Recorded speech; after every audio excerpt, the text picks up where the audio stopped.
bien, bonjour à chacun, bonjour à chacune, salam alaikum, salam al-masih, bonjour à vous, chers auditeurs. Merci à Karim de CRRC, merci aussi au grand rabbin Haggai d'être ici parmi nous. Juste rabbin. Donc rabbin des rabbins, enseignant, professeur à l'université et puis intervenant aussi à l'Institut catholique de Paris. En tout cas, très heureux de vous recevoir dans le cadre en tout cas de cette conférence avec ce bel échange.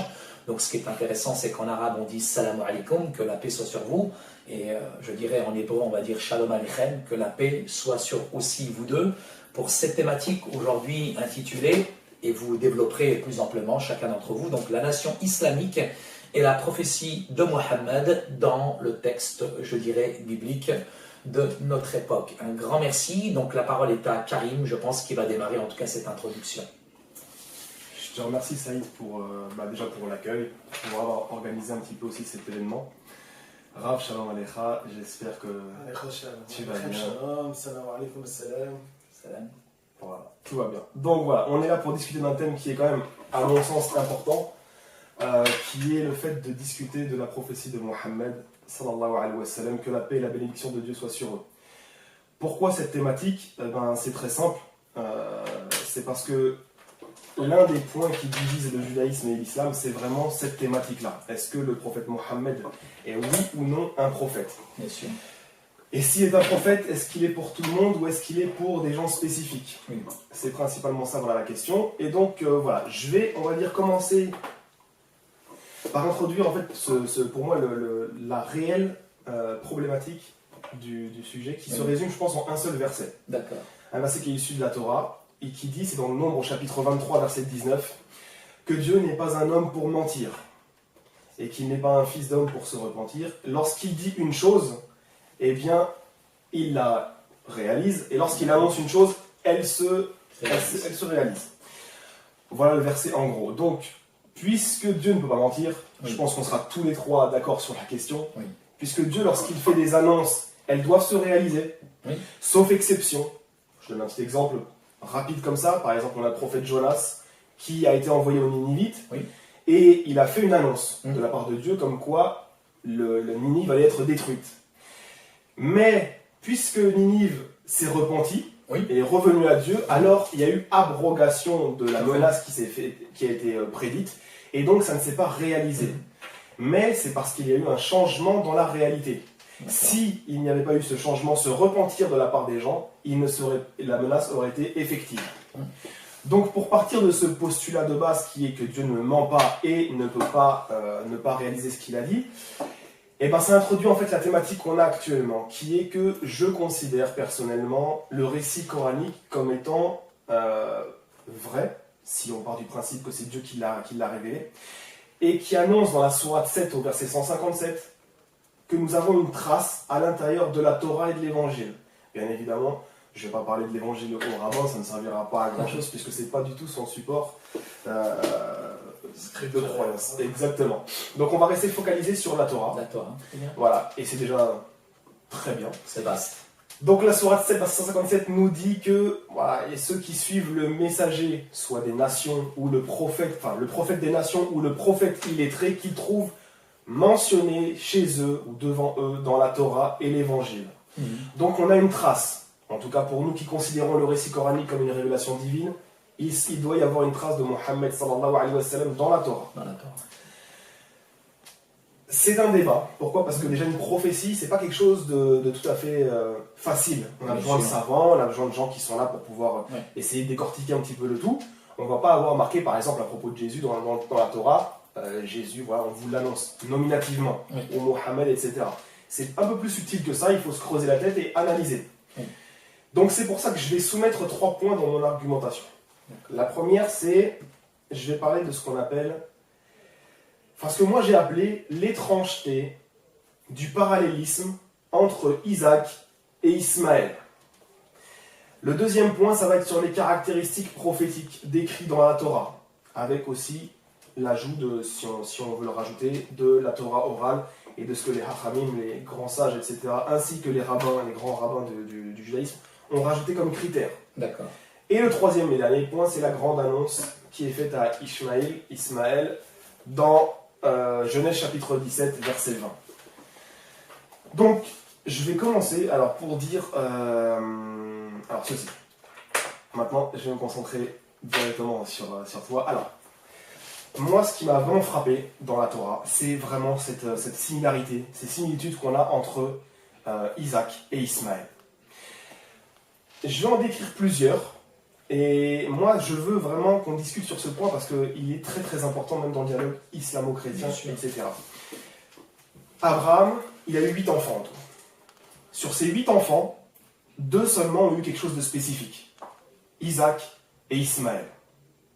Pour les 2, un ange est venu annoncer le nom des enfants avant la naissance. Pour les 2, l'ange est venu annoncer leur naissance, ce qui n'a pas été fait pour les 6 autres enfants.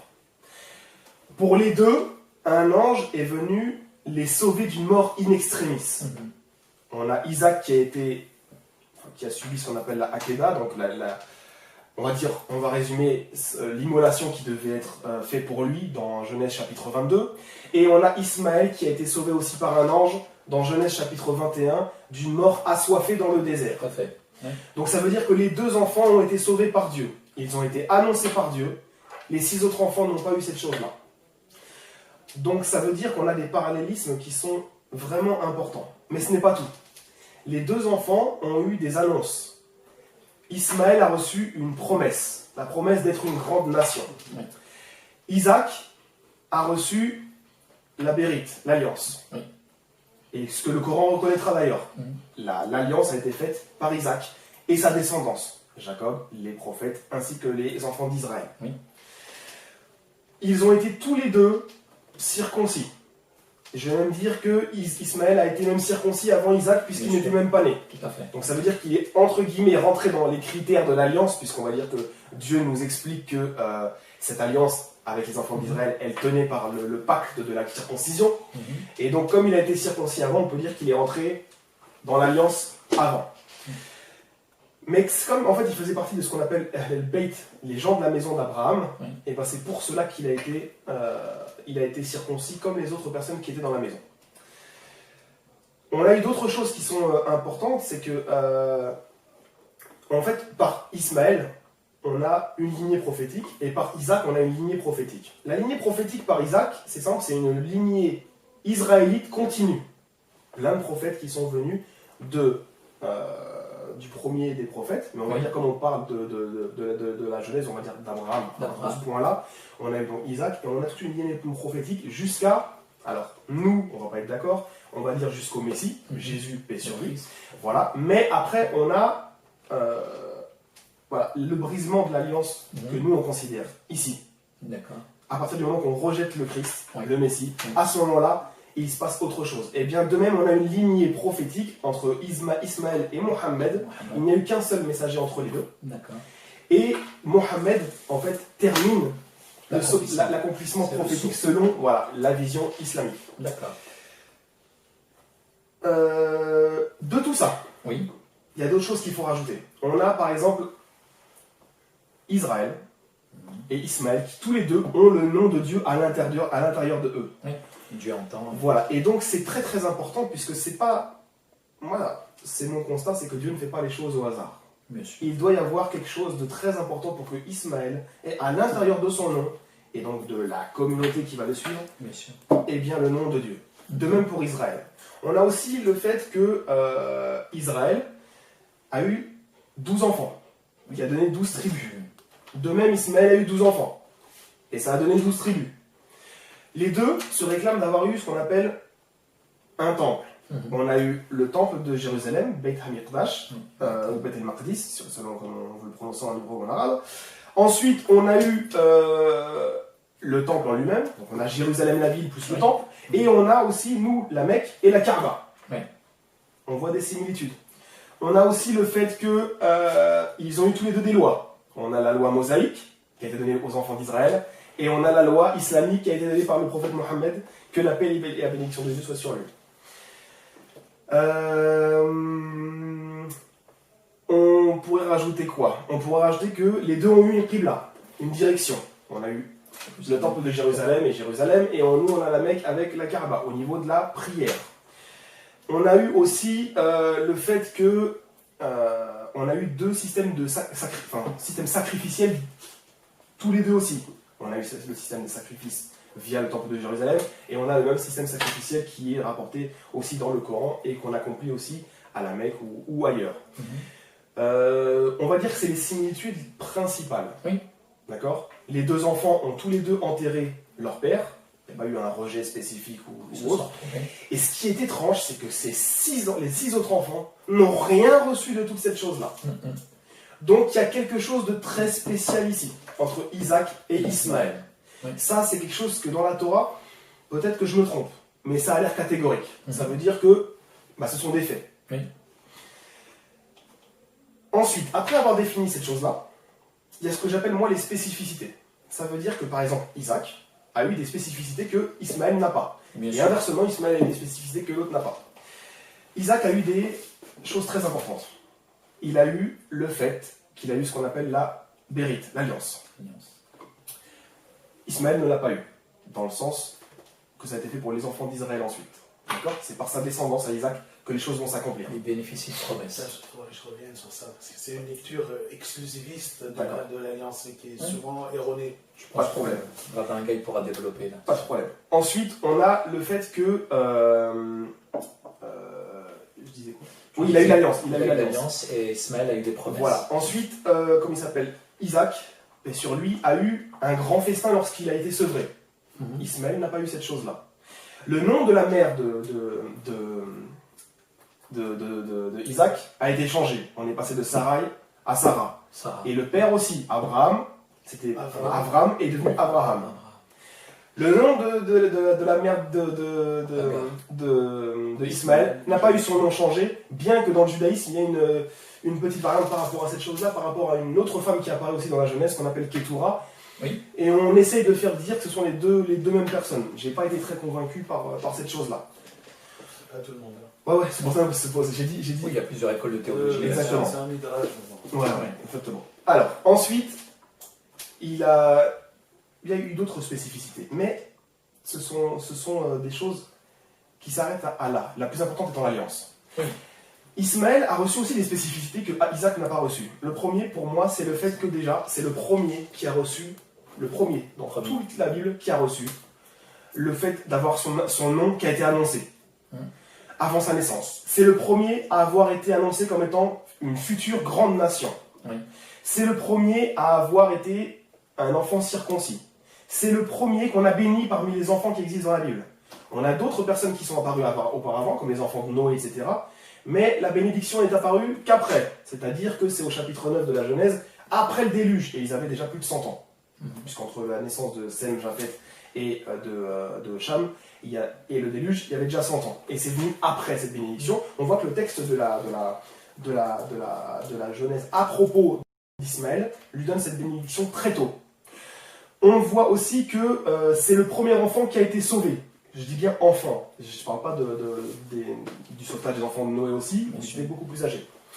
Même les enfants d'Adam n'ont pas eu cette chose-là. D'accord ? Il n'y a pas un ange qui est venu pour les sauver. Pourtant, il y en a eu un qui a tué l'autre. Oui. On a la mère de Ismaël, qui est la première personne dans tout le texte de la Bible qui a reçu la visite de l'ange de l'Éternel. Oui. D'accord ? Oui. Textuellement, en tout cas. Ensuite, on a le fait que c'est le premier en fait à avoir eu ce qu'on appelle une véritable promesse, d'accord ? Et une annonce nominative d'une chose qu'on verra par la suite. Quand on fait en fait, voilà, tout ce que je viens d'expliquer, si je l'ai fait ce petit développement, c'est juste pour en fait donner la contextualisation de ce que moi j'ai appelé justement le parallélisme étrange entre les deux. Et ça ne peut pas être fortuit, d'accord ? Ça veut dire qu'il y a quelque chose de spécial entre ces deux enfants. Oui, c'est sûr. Dieu fut avec Ismaël, il ne faut jamais l'oublier. Il l'a béni et en plus de ça, il l'a fait grandir avec lui. Et ça, c'est le premier à avoir reçu cette mention-là aussi. Oui. Jacob, c'est en Genèse chapitre 28. Joseph, en Genèse chapitre 38, 39. On voit ça aussi dans le Nouveau Testament. Bien sûr. On voit que par exemple Jean-Baptiste, il a été aussi comme ça, il a grandi avec Dieu, il grandissait en sagesse, etc., devant Dieu. Pareil pour Jésus, etc. Mais Ismaël est le premier qui a eu cette mention-là aussi. Donc c'est pas n'importe qui. Et j'ai aussi, Rav, je voulais te demander une chose, bon après ça reste, tu as le droit de le dire ou non, mais c'est vrai que beaucoup de chrétiens accusent Abraham d'avoir commis l'adultère avec la fornication avec sa femme Hajar, et que Ismaël en fait est issu d'un adultère. Voilà, exactement. C'est tout ce que je voulais entendre parce que voilà, malheureusement, il y a des lectures.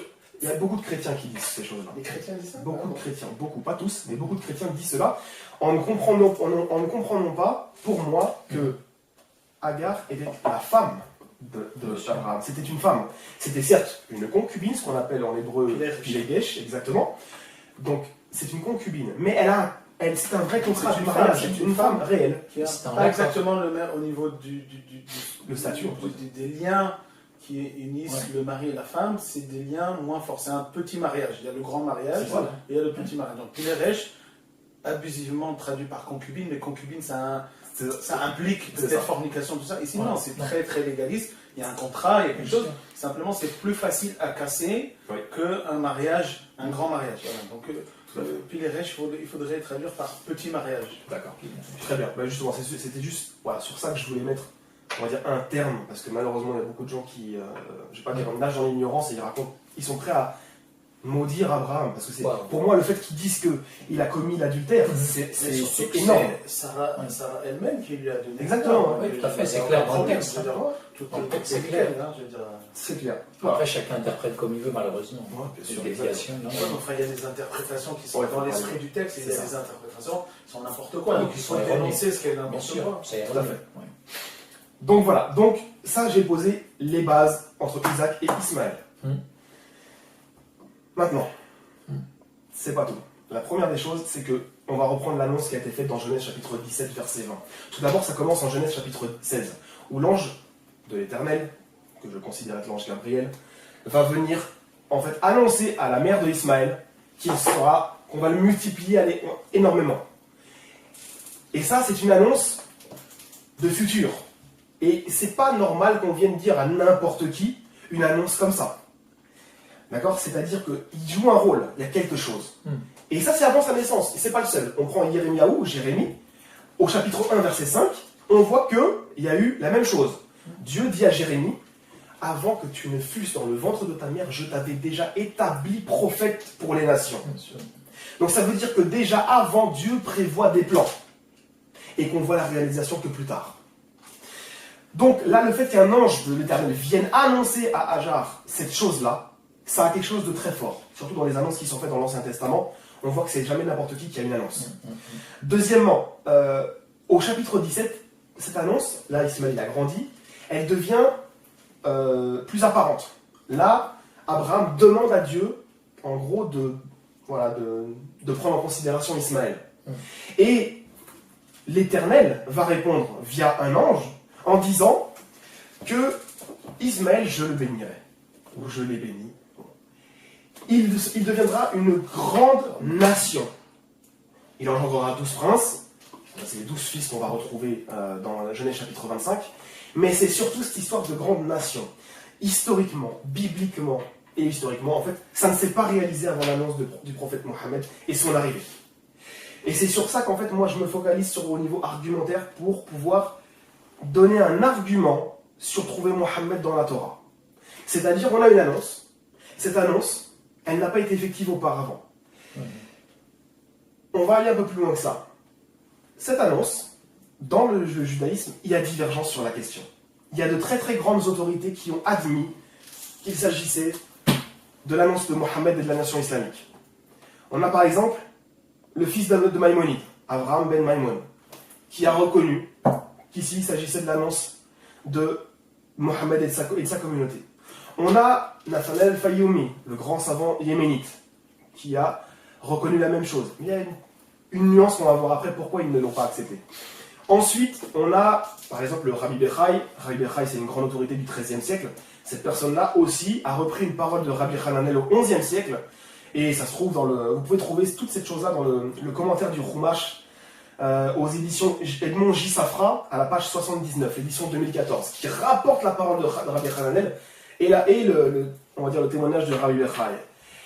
Et ils disent, en tout cas Rabbi Hanel, nous voyons l'accomplissement de cette promesse qui a mis 2333 ans à se réaliser. Et là, les rabbins, ils sont une dizaine à avoir fait le commentaire du Chumash, ils ont mis entre parenthèses avec l'essor de l'islam. Donc ça veut dire que ici, même les rabbins sont capables de reconnaître cette chose-là. Alors, oui, il y a d'autres rabbins qui ne l'ont pas accepté, notamment le père de Maïmonide, le Rambam, qui lui n'a pas accepté réellement. Il faut voir. Voilà, ça dépend comment on lit les choses, encore une fois. Exactement. C'est-à-dire qu'il peut l'accepter dans le sens qu'il a apporté la connaissance de Dieu aux nations. C'est une chose qui est un bien. Il a reconnu la même chose aussi pour Jésus, paix sur lui. De mémoire, c'est dans son... c'est ça, le Mishneh Torah, exactement. Et donc, ces choses-là, c'est une réalité. On a des grandes autorités qui disent oui, d'autres qui disent oui, non. Mais dans tous les cas, tous ces rabbins n'ont pas embrassé l'islam. Pourquoi ? Parce qu'il y a, moi, ce que je vais considérer comme une étrangeté, ça, je voudrais une compréhension de cette chose-là. Ce qu'on appelle être un vrai prophète pour les nations et un faux prophète pour la nation israélite. Et ça, c'est un concept que je n'arrive pas à comprendre. Ensuite, autre étrangeté. Il y a ce qu'on appelle le système de la Gematria. Au fait, à l'époque de Maïmonide, il y a eu une grosse problématique qui a généré en fait l'épître aux Yéménites. Oui. C'est en fait des juifs apostats qui ont embrassé l'islam, donc qui ont été dirigés par Samuel Abbès, etc. C'était un juif qui était du Yémen et qui a en fait sorti beaucoup de juifs et qui les a emmenés vers l'islam. À quel siècle là ? On est au XIIe siècle, au temps de Maïmonide. Un petit peu avant, ouais, mais en tout cas, l'épître, elle a été écrite au XIIe. C'est ça, Maïmonide qui l'a écrite, mais tout à fait. Ça s'est passé un siècle avant. Merci. Et donc, ce qui se passe, c'est que ces juifs-là, ils ont annoncé avoir trouvé une chose. Ils ont annoncé avoir trouvé la mention nominative de Mohammed dans la Torah. On le retrouve son nom. D'accord. Alors bon, c'est quand même quelque chose qui est étrange que des juifs puissent dire cette chose-là. Bon, le problème, là où il y a un vrai problème. Bon, je vais revenir à Maïmonide qui, pour moi, personnellement, s'est trompé sur la question après dans sa réponse au Yéménite parce qu'il a confondu des versets du Coran. Mais, c'est pas tout. C'est que la mention nominative dont il est question, il apparaît dans Genèse chapitre 17, verset 20. Le même verset où il y a l'annonce de la grande nation. D'accord. C'est l'expression biméod, méod, qui ne se retrouve que 4 fois en fait dans tout le Tanakh. D'accord, pas méod, biméod, méod. Il faut prendre le bi avec. Qui en fait donne exactement en somme guématrique, si on calcule les lettres, la somme de 92. 17 quoi ? C'est quoi 17-20. Bereshit 17-20. Okay. Voilà. Où il y a marqué biméod, méod. Et en fait, 92, c'est exactement la valeur guématrique et numérique du mot Mohammed. Avec le même, le chet, le même et le dalet. Ça donne 92. D'accord. Et Maïmonide l'a reconnu. Oui, si on prend Mohammed, ça donne 92. Mais après, il a essayé de changer parce qu'en fait, il dit oui, mais regarde, dans leur Coran, en fait, on parle de Ahmed. Et la valeur de ce mot-là, ce n'est plus la même, donc ça ne marche pas.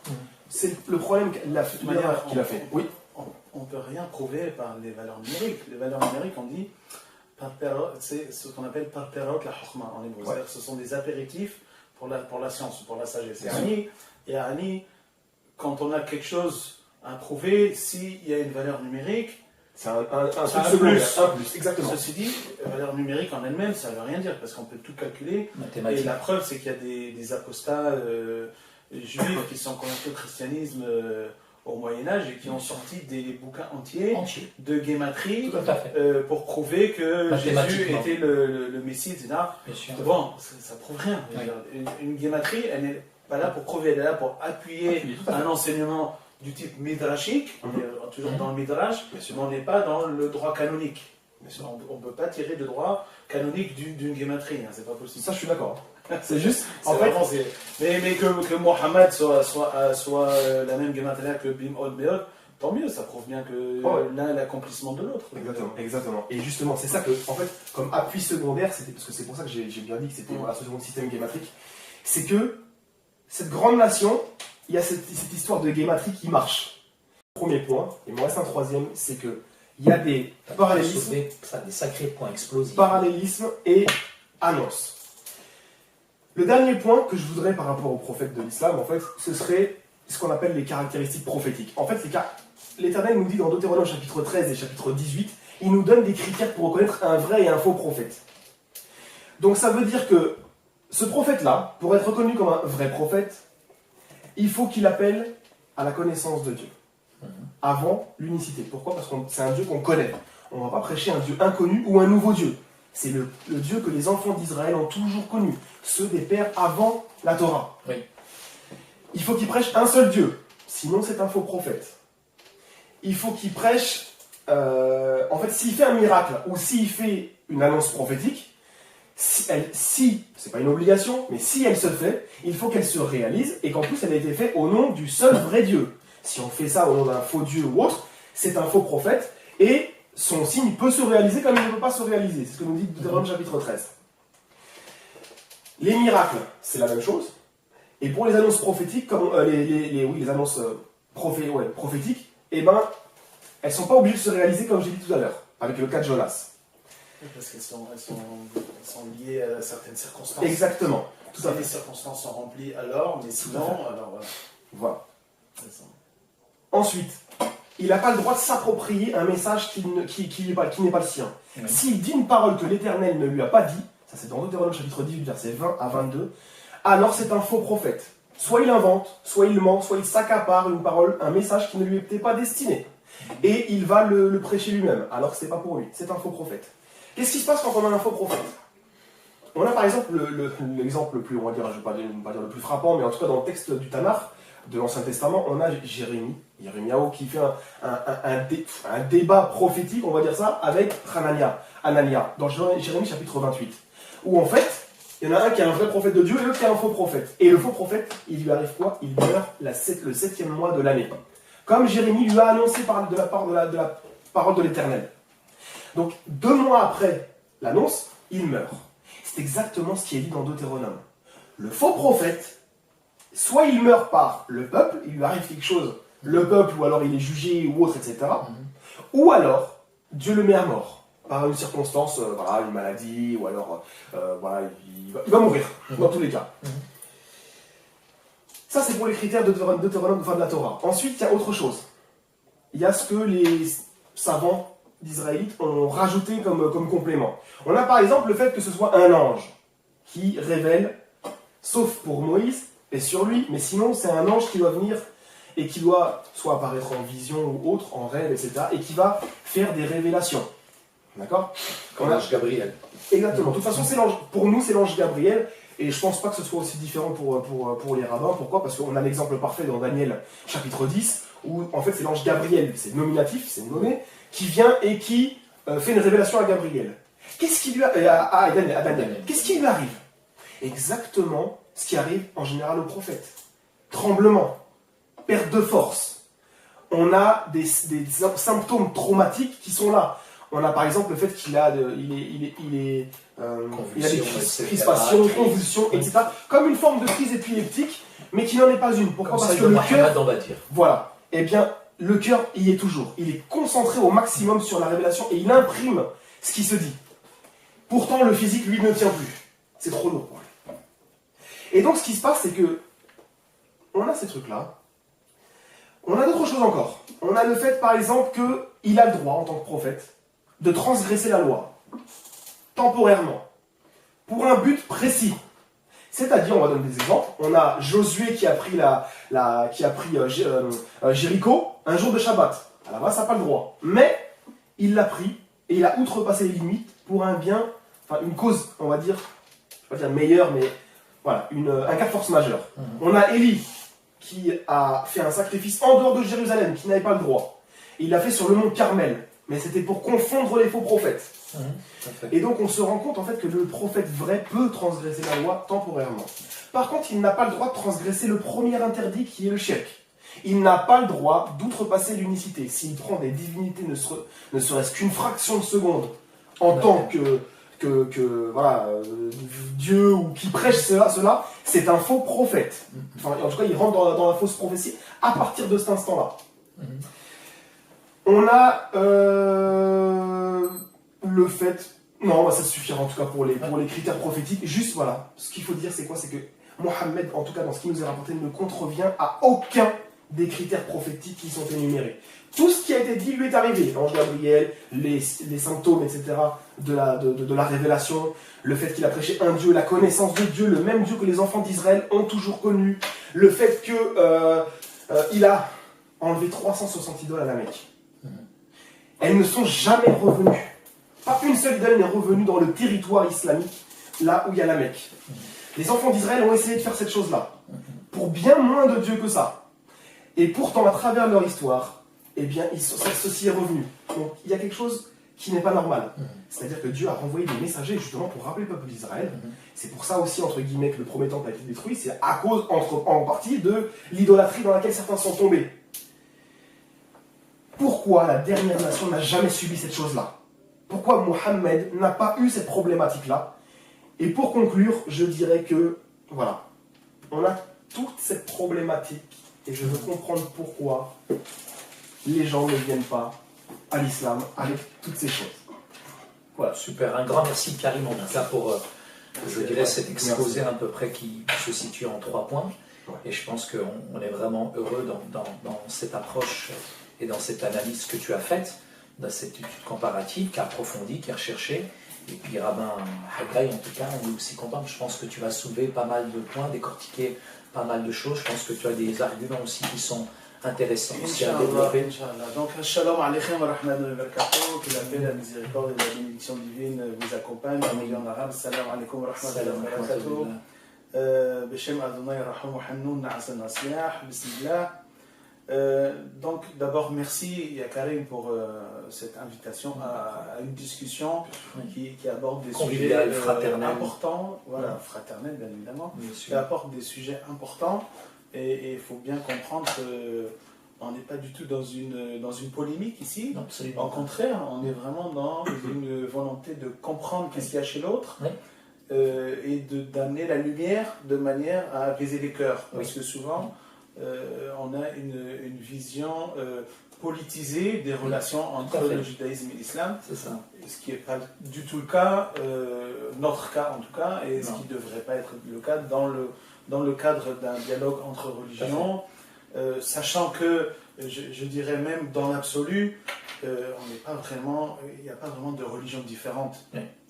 On est tous une facette différente de la même religion, qui est la religion de Dieu, qui s'est dévoilée dans l'histoire à différents prophètes, différents législateurs, et chaque législateur est arrivé dans un certain contexte, et la religion a pris la forme contextuelle de cette révélation, mais tout ça, ce sont que les facettes de la même religion.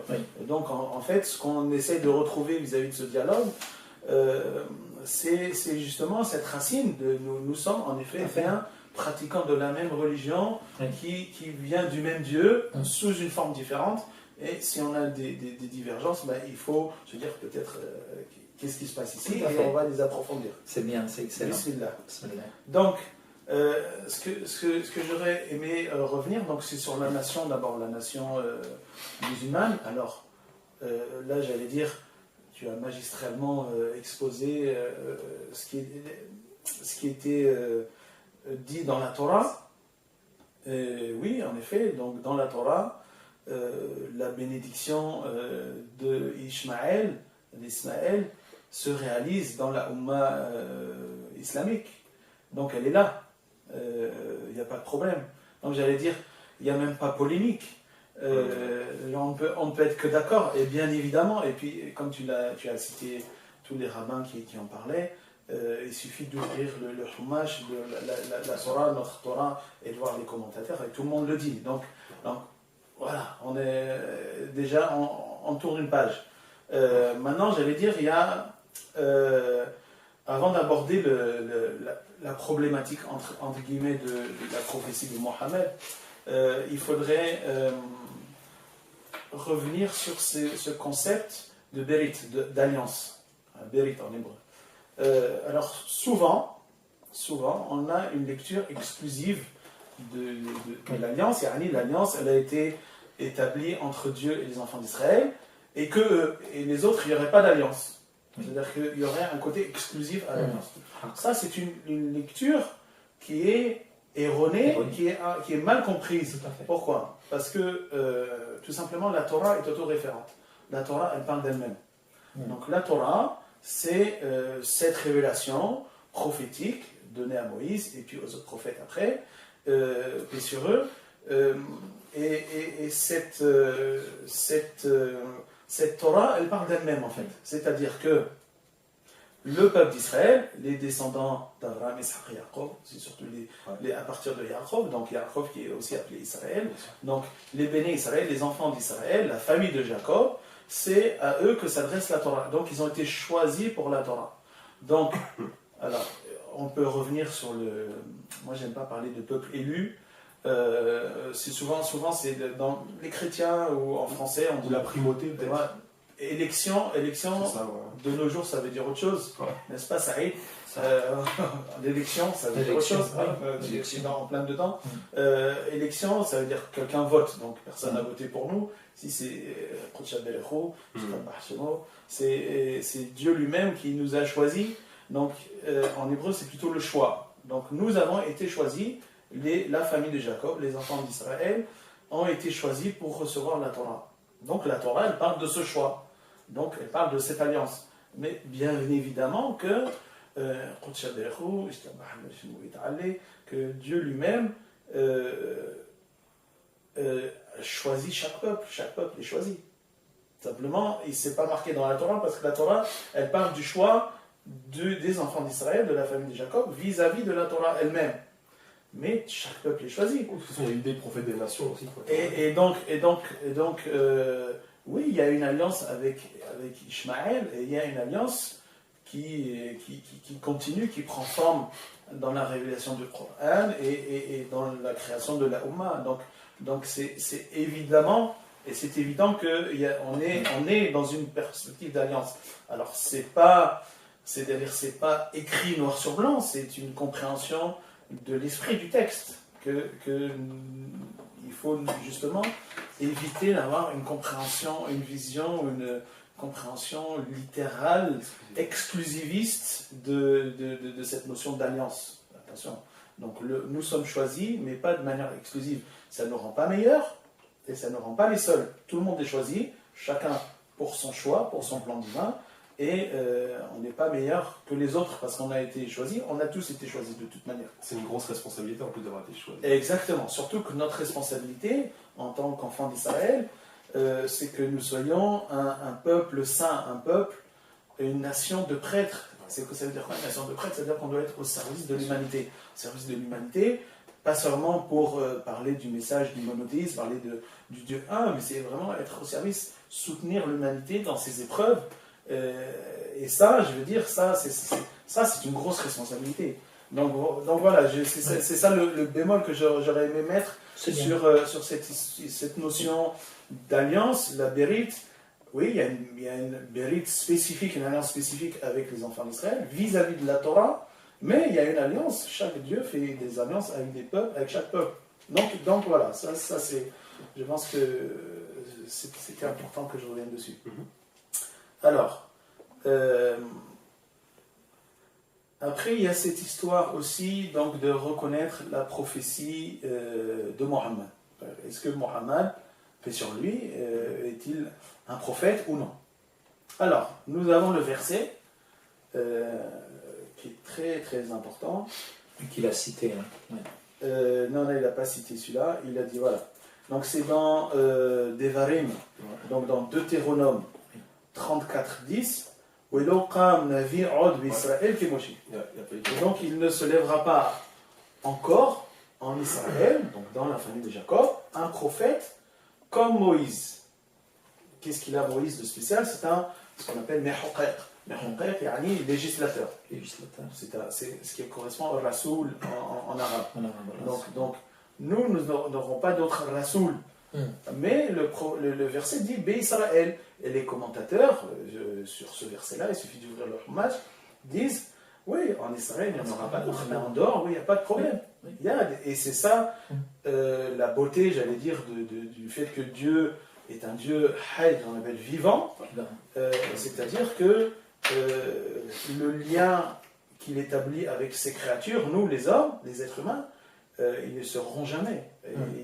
Et chaque fois qu'on a besoin de guidance, Dieu envoie des prophètes. Bien sûr. Et donc, voilà, c'est de ce verset-là, les rabbins que Karim a cités, comme Rabbi Netanet de Fayoumi, ou Rabbi Avraham ibn Moshe ibn Maïmoun, tu en as d'autres, tu as Rabbi Menachem Amiri aussi en Provence, dans Bet Abihra au XIIe siècle, etc., etc. Donc tous ces rabbins, ces hachamim-là, ont bien compris que, oui, j'allais dire, dans notre dogme, on n'a pas de problème à reconnaître Mohammed comme prophète. Donc, voilà. Alors maintenant, comme chaque chose qui est arrivée après une certaine époque, comme nous sommes une des religions les plus anciennes, donc tout ce qui est arrivé après, eh ben, c'est pas marqué canoniquement, on n'a pas eu de prophètes qui sont venus nous dire, voilà, nous, la prophétie, chez nous, à l'intérieur de la famille de Jacob, elle se clôt avec Malachi. Donc Malachi, c'est notre dernier prophète. Et notre dernier prophète, jusqu'à le retour du Mashiach, donc le Mashiach sera annoncé par Élie, le prophète Élie, Eliyahu Navi, donc le prophète Élie, c'est-à-dire son avatar, reviendra pour annoncer la prophétie messianique. D'accord. Donc la prophétie reviendra. Mais pour l'instant, Malachi, c'était notre dernier prophète. Donc maintenant, tout prophète qui viendra après Malachi, pour les nations, c'est laissé, l'appréciation de savoir si c'est un prophète ou non, c'est laissé dans les mains des sages, des rabbins. Comme on dit après, Hacham Adif Minavi, un sage est préférable, entre guillemets, une fois que le corpus de prophétie est clos, Hacham Adif Minavi, un sage est préférable à un prophète. Dans ce sens-là. Maintenant, il faut tout ce qui est là, le quorum est établi, tout a été dit, maintenant il faut le mettre en pratique, il faut l'incarner et le mettre en pratique. Et donc c'est ça le travail du sage, c'est de compiler, de comprendre, d'incarner les enseignements prophétiques et de les transmettre. Donc c'est ça le rôle du rabbin, c'est un enseignant, un transmetteur de cette tradition prophétique qui est chez nous, qui s'appelle la Torah. Entre parenthèses d'ailleurs, juste pour dire, notre religion ne s'appelle pas judaïsme. Notre religion s'appelle Torah. Judaïsme, c'est les humanistes européens, les humanistes chrétiens qui nous ont collé ça. Mais nous, la religion s'appelle Torah, tout simplement. La Torah. Alors, il faut savoir que dans les langues sémitiques, chaque mot a une racine triconsonantique, trilitère. Donc la racine de Torah, c'est wa, raya, waou, resh, yod, et qu'on retrouve dans le mot moré, par exemple, qui veut dire enseigner, l'enseignant. Donc Torah, c'est-à-dire la guidance, l'enseignement, voilà, ce qu'on transmet de maître à élève. Et c'est pas du tout comme les Grecs ont traduit dans le Nouveau Testament, enfin quand ils ont traduit la Torah, en grec, ils ont traduit le mot Torah par nomos. Nomos qui veut dire loi, c'est réducteur, parce qu'on a d'autres mots pour dire loi en hébreu, on a hokh, mishpat, etc. Voilà, Torah c'est plus large, ça contient des lois, mais c'est pas que la loi, c'est vraiment la manière de vivre sa religion, ça correspondrait à din en arabe, bil-arabiyya. Donc, donc, du point de vue de la Torah, maintenant, est-ce qu'un prophète qui viendrait après la clôture de notre prophétie est un vrai prophète? Le fait de décider ou non, ça a été donné aux sages, aux rabbins. Et donc, comme chaque discussion, nos rabbins, eh ben, il y en a qui disent oui, et il y en a qui disent non. Parce que voilà, on n'a que notre discernement à utiliser. Il y en a qui disent non, il y en a qui disent oui. Alors, il faut savoir que dans l'orthodoxie juive, actuellement, la majorité des rabbins, surtout dans le monde ashkénaze, donc le monde des juifs européens, qui domine un petit peu le monde religieux de nos jours, il n'y a aucune reconnaissance de Mohammed en tant que prophète. Dans le monde séfarade, il faut savoir que, encore il y a quelques siècles, en général, la moitié des rabbins étaient d'accord. On n'a pas de problème. Moi, je viens d'une lignée, au contraire, on accepte tout à fait la prophétie, le rôle prophétique de Mohammed, paix sur lui. Et donc, voilà, on est comme Rabbi Netanel Fayoumi, parmi ce qu'on appelle les Rishonim, parmi les grands rabbins, les anciens. Et voilà, encore moderne, un de mes maîtres qui s'appelait Léon Ashkenazi, Rabbi Yehuda Ashkenazi, dit Manitou, et c'était lui aussi, il disait oui, Mohammed est un prophète. Donc voilà, alors que ça l'a pas empêché d'être très sioniste, entre guillemets, il a donné une caution religieuse à l'État d'Israël qui n'est pas la position des rabbins orthodoxes en général, mais il reconnaissait quand même la prophétie de Mohammed, vous voyez, donc c'est intéressant. Et là, il avait une position qu'on aurait pu dire incohérente, mais elle était très intéressante. Ouais. Donc, voilà, ça ce serait pour la prophétie de Mohammed. Alors, j'allais dire, maintenant c'est à nous d'essayer de dire quelle est la position qui amène le plus de paix, sachant que si on comprend bien quel est l'islam n'est que de la Torah, mais donnée de manière universelle. Parce que la Torah, c'est un enseignement universel, mais il est spécifique, il est particulier. Il a été donné particulièrement à la famille de Jacob. Et donc, parce qu'il est particulier, il a un centre, j'allais dire, on a une géographie sacrée. Le centre de notre géographie sacrée, c'est le temple de Jérusalem, c'est Even Hashetaya, la pierre d'achoppement du monde, pas pierre d'achoppement, la pierre pierre centrale, la pierre sur laquelle pierre angulaire. Voilà, la pierre angulaire, enfin, c'est la pierre de base. Oui. Sur laquelle le monde a été créé. Donc, tout est centré là-bas. Par exemple, notre calendrier est un calendrier lunaire aussi. Nos mois vont selon la lune, mais nos mois aussi, le premier mois de notre année, le mois de Nissan, Nissan, qui est le mois de la fête de Pessah, doit rester au printemps. Mais quel printemps? Le printemps en Terre Sainte. Et donc, comme vous savez, les années lunaires, elles ont 11 jours de moins que les années solaires, donc ça recule. Donc, si on compte que selon la lune, à un moment, le mois de Nissan, il ne va plus être au printemps, il va être en fin d'hiver. On sent ça au Ramadan de toute manière. Voilà. Et donc nous, parce que notre géographie sacrée, elle est centrée sur Jérusalem, et que le printemps, c'est le printemps de Terre Sainte, certaines années, on rajoute un 13e mois, de manière à ce que ce mois-ci reste, le premier mois de l'année reste au printemps. Ça prouve le particularisme de la Torah, contrairement, par exemple, à l'universalisme du calendrier musulman, dans lequel il y a 12 mois lunaires. Donc, le Ramadan, il sera toujours, il bougera dans l'année de manière à ce que ce soit équitable pour tout le monde. C'est-à-dire que ce n'est pas toujours les mêmes qui font Ramadan super court et les autres qui font... Voilà, ça. Donc, c'est ça le côté universel. Si on comprend bien les choses, on voit bien que c'est le même message de la Torah. D'abord, il me semble que Mohammed lui-même, paix sur lui, a dit « mais je ne viens pas apporter une nouvelle religion ». Lui-même s'appelait le sceau des prophètes, c'est-à-dire qu'il vient comme un sceau vient authentifier les autres religions, ce qui a été dévoilé avant, et c'est juste une authentification, une revivification des enseignements, des révélations précédentes, et voilà, révélé de manière universelle. Donc on n'a pas, dans le dogme de la Torah, on n'a pas de problème à reconnaître ça. On n'a pas de problème. Il y en a qui le reconnaissent, il y en a qui ne le reconnaissent pas, mais même si on le reconnaît, ça ne remet pas la Torah en cause. Surtout que, pourquoi? Alors ça rejoint la dernière question, j'allais dire, c'est pourquoi les Juifs, s'ils reconnaissent Mohammed, pourquoi ils ne se convertissent pas à l'islam?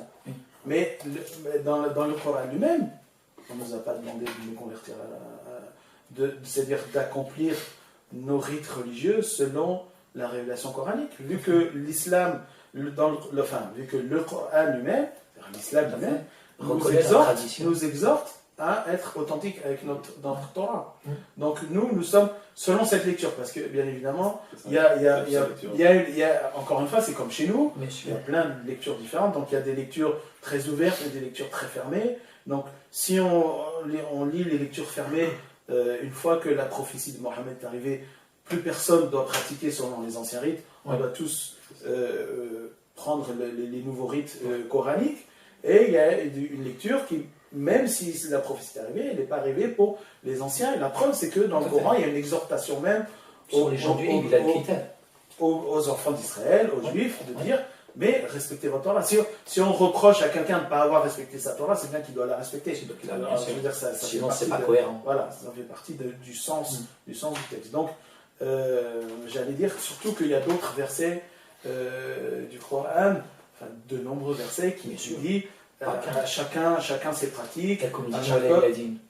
Voilà, chacun sa religion. Manhaj, je ne me souviens plus exactement.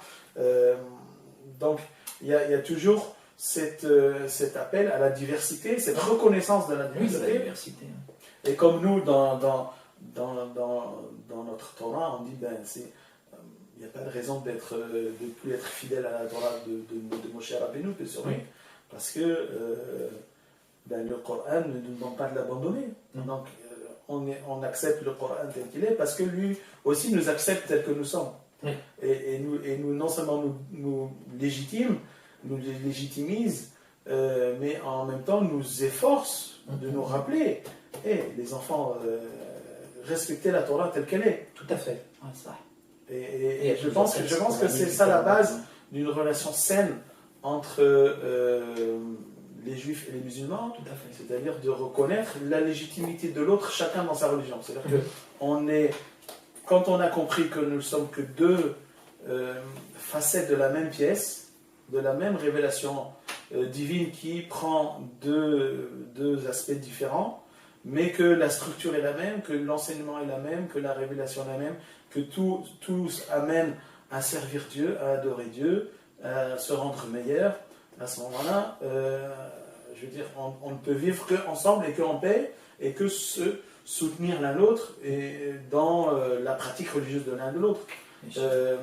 Ceux qui se souviennent, pour les anciens qui se souviennent de comment les juifs et les musulmans vivaient au Maghreb, parce que vous savez, le judaïsme est très ancien au Maghreb, il vient même à ce qu'on appelle chez nous la destruction du premier temple, donc à l'époque où les Phéniciens sont arrivés en Afrique du Nord, il y avait aussi des Juifs, des enfants d'Israël qui étaient avec eux. Bien sûr.